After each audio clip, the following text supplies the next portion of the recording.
प्रत्येक कल्प में प्रभु श्री राम एवं श्री कृष्ण प्रकट होते हैं और परमात्मा के अवतार के कुछ अलग अलग कारण बनते हैं। परमात्मा की लीला अनंत है, परमात्मा के गुण भी अनंत है।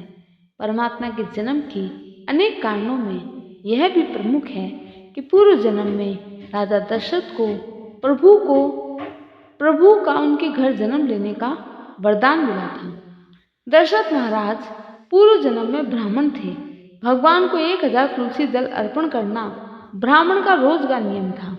भगवान का मंदिर गांव के बाहर थोड़ी दूरी पर था।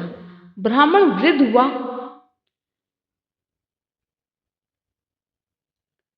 85 वर्ष की अवस्था हो गई, फिर भी किसी दिन नियम नहीं टूटा।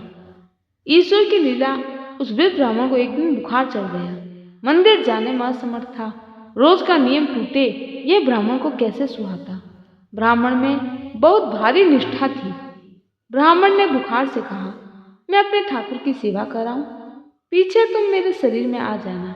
तुम्हारा दुख भोगने को मैं तैयार हूं, परंतु मेरी सेवा का क्रम न टूटे, इसलिए इस समय तू चला जा, पीछे आ जाना। निष्ठा क्या नहीं कर सकती। ब्राह्मण ने सेवा की। ब्राह्मण मंदिर में गया। अचानक वहां किसी स्त्री के रोने की आवाज कानों में पड़ी। देखा तो एक पिशाचिनी रो रही थी। ब्राह्मण ने रोने का कारण पूछा। पिशाचिनी ने कहा, पूर्व जन्म में मैंने बहुत दुराचार किया था। मैंने पति को खूब त्रास दिया, इससे मेरी दुर्गति हुई, जिसके कारण पिशाच योनि में मैं आई हूँ। अब आप ही मेरा उद्धार करें। ब्राह्मण को दया आ गई। नियम अनुसार उसने विष्णु सहस्त्र नाम का पाठ किया, तुलसी दल प्रभु को अर्पण किया और पीछे प्रभु से प्रार्थना की, हे दीन दयाल, हे कृपा निधान, हे प्रभु दया करो, यह पापी जीव दुख भोगता है। मेरी आपसे प्रार्थना है, इस जीव का उद्धार हो जाए। मैं अपना सारा पुण्य इसके निमित्त कृष्ण अर्पण करता हूँ। प्रभु प्रसन्न हुए। भगवान ने ब्राह्मण से कहा, एक अन्य जीव के उद्धार के लिए तुमने अपना पुण्य अर्पण किया, इससे यह अनेक गुना हो गया है। मेरा तुमको वरदान है, दूसरे जन्म में तुम अयोध्या के राजा होगे, यह पिशाचिनी तुम्हारी पत्नी होगी और मैं तुम्हारे यहाँ पुत्र रूप में आऊंगा। ब्राह्मण ने वहीं शरीर का त्याग कर दिया और दूसरे जन्म में वह महाराज दशरथ हुआ। पिशाचिनी कौशल्या हुई और श्री राम रूप में प्रभु उनकी गोद में प्रकट हुए। महाराजा दशरथ ने पुत्र प्राप्ति हेतु यज्ञ आरंभ करने की ठानी। महाराज की आज्ञा अनुसार श्याम वर्ण घोड़ा चतुरांगनी सेना के साथ छुड़वा दिया गया। महाराज दशरथ ने समस्त मनस्वी, तपस्वी, विद्वान, ऋषि मुनियों तथा वेद विज्ञ प्रकांड पंडितों को यज्ञ संपन्न कराने के लिए बुलावा भेजा। निश्चित समय आने पर समस्त अभ्यागतों के साथ महाराज दशरथ अपने गुरु वशिष्ठ तथा अपने परम मित्र अंग देश के अधिपति लोभपात के जामाता रिंग ऋषि को लेकर यज्ञ मंडप में पधारे। इस प्रकार महान यज्ञ का विधिवत शुभारंभ किया गया। संपूर्ण वातावरण वेदों की ऋचाओं के उच्च स्वर में पाठ में गूंजने तथा समिधा की सुगंध में महकने लगा। समस्त पंडितों, ब्राह्मणों, ऋषियों आदि को यथोचित धन धान्य गो आदि भेंट करके सादर विदा करने के साथ ही यज्ञ की समाप्ति हुई।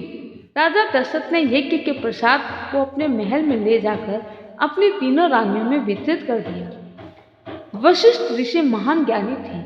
उन्होंने विचार करके राजा से कहा, राजन, कौशल्या जी धर्म पत्नी है।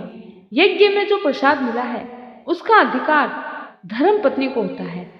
केकई धर्म पत्नी नहीं, भोग पत्नी है, इसलिए प्रसाद का मुख्य अधिकार कौशल्या जी का है। सो वशिष्ठ के कहे अनुसार राजा दशरथ ने आज्ञा प्रसाद कौशल्या जी को दिया।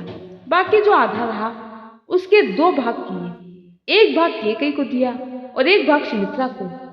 कितनी ही रामायण में ऐसा वर्णन आता है कि केकई को अपने सौंदर्य का अभिमान था। उसे लगता था, मैं सुंदर हूँ, इसलिए राजा मेरे अधीन है। कौशल्या को प्रसाद पहले मिला और केकई को पीछे। इससे केकई को रोष हुआ, उसको बहुत बुरा लगा। हाथ में प्रसाद लेकर केकई ने क्रोध किया। कर्कश वाणी से उसने महाराज दशरथ का अपमान किया। उसने महाराज दशरथ से कहा, मुझे पीछे प्रसाद क्यों दिया? तुम क्या समझते हो? क्या तुम मुझे बाजार से खरीद कर लाए हो? तुमको कुछ ज्ञान है कि नहीं? अब ये प्रसाद मुझे नहीं लेना। ऐसी स्त्रियों को जो कर्कश वाणी से पति का दिल दुखाए, वो केकई है। इधर केकई ने प्रसाद का अपमान किया, दूसरी तरफ केकई का प्रसाद चील ले गई। इससे उसे बहुत पछतावा हुआ। वो दुखी होकर रोने लगी। कौशल्या जी को दया आ गई, इसलिए कौशल्या जी ने अपने प्रसाद में से थोड़ा भाग केकई को दिया। ऐसा देखकर सुमित्रा जी ने भी अपने प्रसाद में थोड़ा भाग केकई को दिया। प्रसाद ग्रहण करके तीनों रानियां सगर्भा हो गई। परमानंद हुआ। वशिष्ठ ऋषि ने दशरथ महाराज से कहा, सगर्भा स्त्री की इच्छा पूर्ति करना पति का धर्म है। रानियों की जो इच्छा है उसे परिपूर्ण करो। दशरथ महाराज सुमित्रा जी के महल में पधारे और पूछा, महारानी तुम्हारी क्या इच्छा है? सगर्भा होने के बाद तो सुमित्रा जी का स्वभाव और अधिक सरल हो गया। सुमित्रा जी ने दशरथ महाराज से कहा, महाराज, मेरे लिए ये जो पृथक राजमहल है वह मुझको अच्छा नहीं लगता।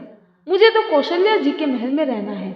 मेरी ऐसी इच्छा होती है मैं कौशल्या जी की सेवा करूं, कौशल्या जी की दासी बनूं। कौशल्या जी पूरे दिन लक्ष्मी नारायण की सेवा पूजा करती है। मैं कौशल्या जी की सेवा करूंगी, मुझे कौशल्या जी की सेवा में ही रख दे। गुरु वशिष्ठ ने जब ये सुना तो उनको आश्चर्य हुआ। उन्होंने राजा से कहा, राजन, सगर्भा होने के बाद उनका स्वभाव कितना सरल हो गया है। स्त्री को सौत की सेवा करने की इच्छा होती नहीं, लेकिन सुमित्रा जी ऐसा बोलती है, इनको अलग रहना नहीं, कौशल्या जी के साथ ही रहना है। कौशल्या जी के पेट में परमात्मा जब से पधारे तब से माता जी पूरे दिन ध्यान करती, जप करती। कौशल्या जी को घूमने की इच्छा होती नहीं थी, ना बोलने की इच्छा होती। कोई मिलने आए ये तनिक भी अच्छा नहीं लगता। पूरे दिन ध्यान करना ही सुहाता। श्री राम जी का ध्यान स्मरण करने में कौशल्या जी तन्मय हो गई। योगिनी की तरह पद्मासन में विराजी हुई थी। बाईं जांघ के ऊपर दाहिना पांव था और दाईं जांघ के ऊपर बायां पांव रखा था। माँ के बाल खुले हुए थे। नाक के अग्र भाग पर दृष्टि स्थिर की हुई थी। दोनों आंखों के मध्य ललाट में तेजो में ब्रह्म परमात्मा श्री राम का ध्यान करती। नासिका के अग्र भाग पर नजर रखने से मन की चंचलता घटती है। नाक के अग्र भाग पर दृष्टि रखने से मन भी स्थिर होता है। कौशल्या जी ध्यान में इतना तन्मय थे कि दशरथ महाराज कब पधारे कौशल्या जी को इसको खबर भी ना पड़ी। जब महाराज दशरथ ने पूछा, महारानी तुम्हारी क्या इच्छा है, तो कौशल्या जी ने दशरथ महाराज से कहा, आनंद स्वरूप श्री राम तो मेरे हृदय में है। मुझे अब कोई सुख भोगना नहीं। मुझे ना बोलने की इच्छा होती है और मुझ में कोई इच्छा भी शेष नहीं है। मैं श्री राम स्वरूप हूँ, आनंद स्वरूप हूँ। माँ कौशल्या जी के अंदर विराजे हुए परमात्मा की देवता गंधर्व स्तुति करते हैं। जब चैत महीने के शुक्ल पक्ष की 9वीं तिथि को पुनर्वसु नक्षत्र में सूर्य, मंगल, शनि, बृहस्पति तथा शुक्र अपने अपने उच्च स्थानों में विराजमान थे। करक लगन का उदय होते ही महाराज दशरथ की बड़ी रानी कौशल्या जी के गर्भ से एक शिशु का जन्म हुआ, जो नील वर्ण, चुंबकीय आकर्षण वाले, अत्यंत तेजोमय, परम कांतिवान तथा अत्यंत सुंदर था। उस शिशु को देखने वाले देखते रह जाते। इसके पश्चात शुभ नक्षत्र और घड़ी में महारानी केकई के एक तथा तीसरी रानी सुमित्रा के 2 तेजस्वी पुत्रों का जन्म हुआ। संपूर्ण राज्य में आनंद मनाया जाने लगा। महाराज के 4 पुत्रों के जन्म के उल्लास में गंधर्व गान करने लगे और अप्सराएं नृत्य करने लगी। देवता अपने विमानों पर बैठकर पुष्प वर्षा कर। महाराज ने उन्मुक्त हस्त से राजद्वार पर आए भाट, चारण तथा आशीर्वाद देने वाले ब्राह्मणों याचकों को दान दक्षिणा दी। पुरस्कार में प्रजाजनों को धन धान्य, दरबारियों को रत्न आभूषण प्रदान किए। चारों पुत्रों का नामकरण संस्कार महर्षि वशिष्ठ के द्वारा किया गया। उनके नाम रामचंद्र, भरत, लक्ष्मण और शत्रुघ्न रखे गए। भगवान शंकर कैलाश धाम छोड़कर अयोध्या में आए। उन्होंने वृद्ध ब्राह्मण का रूप धारण किया। चारों वेद उनके 4 शिष्य बने हैं। श्री राम जप करते हुए अयोध्या की गलियों में फिर रहे हैं। शिव जी के इष्ट देव बालक श्री राम हैं। शिव जी बाल रूप श्री राम का नित्य ध्यान करते हैं। श्री अंग मेघ के जैसे श्याम हैं। राम लला के नेत्र बहुत सुंदर है। रघुनाथ जी के रेशम जैसे केस घुंघराली अलकियां अति मनोहर लगती है। श्री अंग बहुत कोमल है, वे दीप्यमान है। कौशल्या माँ ने गोद में ले रखा है। माताजी बालक श्री राम को प्रेम से निहार रही है। लोग पूछते हैं, महाराज आपका नाम क्या है? शिव जी कहते हैं, मेरा नाम सदाशिव जोशी है। ज्योतिष शास्त्र में पारंगत हूँ। शिव जी की इच्छा है कि श्री रघुनाथ जी प्रकट होने वाले हैं, इसलिए मैं कौशल्या के घर में जाऊं। कौशल्या जी राम लला को मेरी गोद में देगी। मैं राम के साथ रहूंगा, राम से मिलूंगा, राम के साथ एक हो जाऊंगा। शिव जी महाराज राम नाम का जप करते करते विचरण कर रहे हैं। एक दासी को लगा अंदर कुछ गतिशीलता लगती है, बालक आ गया है। दासी दौड़ती अंदर गई। अंदर चारों ओर प्रकाश था। कौशल्या माँ विराजी हुई थी। माँ की गोद में बालक श्री राम थे। बालक श्री राम के दर्शन करते करते दासी को बहुत आनंद हुआ। दोनों हाथ जोड़कर वह चित्रवत खड़ी रह गई। उसकी आंखें स्थिर हो गई, पलकें झपकती नहीं, शरीर स्थिर हो गया। दासी स्तंभ रह गई। राम लला के दर्शन से वह शरीर की सुध खो बैठी।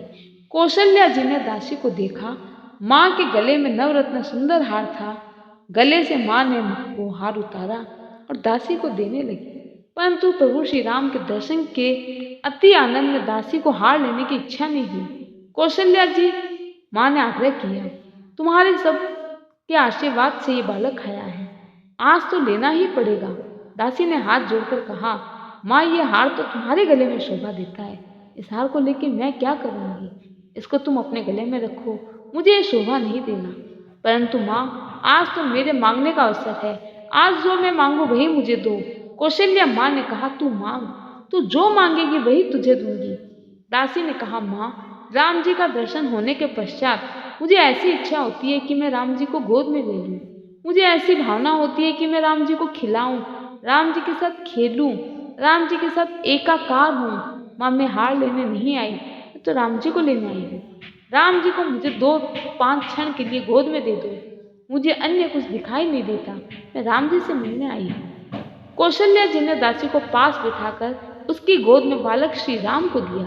हजारों जन्म से ये जीव ईश्वर से बिछुड़ा पड़ा है, परमात्मा से बिछुड़ा पड़ा है। जीव आज परमात्मा से मिलता है। आज दासी का ब्रह्म संबंध हुआ है।